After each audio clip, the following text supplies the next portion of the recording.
Ny voalohan'ny volana oktobra tahaka izao dia nentina indrindra hanamariana ny andro iraisam-pirenena ho an'ny Be Antitra tsy diso anjara tamin'izany isika teto Madagasikara fa dia nisy ny fankalazana izay nitanterahana tetsy amin'ny foyer de vie tetsy Antanimora. Fiaraha-misakafo no nentin'ny mpikambanao amin'ny Will Club Antanimora ho fiarahana mifaly amin'izao fankalazana ny andro iraisam-pirenena ho an'ny zokiolona zao tetsy amin'ny foyer foyer de vie etsy Antanimora. Lanonana izay nitotsaina teo ambanin'ny fitariana Ramatoa Aurélie iraisam-firenena. Androany moa zany dia andro iraisam-pirenena ho an'ny zokiolona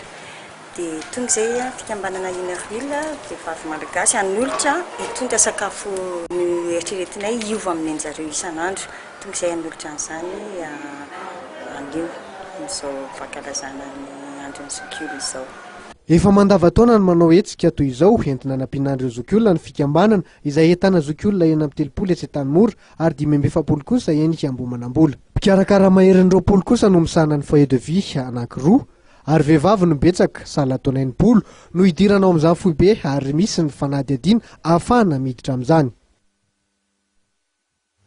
Ny toy ny zava-nisy teny amin'ny anjara manontolo teny akatso teny no nentina tamintsika tamin'ity androandroany ity isany amin'izany nafantarana fa nisy indray ny mpianatra voasambotra tao anatin'ny fihetsiketsehana fitakiana izay nitanterahan'izy ireo ny tsekilany moa ny avy amin'ny ministera dia nanambara fa ho amin'ny rapitso no atomboka ny fizarana ny vatsim-pianarana ho an'ireto mpianatra ireto mifarany reto ihany koa tompolasy tompoko vavy ny fampalalam-baovaontsika dia isaorana feno ianao nanaraka izany hatramin'ny farany ny namana tiana Soleoni no hitondra ny fampalalam-bavao amin'ny rampitso tena kosa mametraka ny veloma mandrapitafa ao manaraka indray veloma tompoko.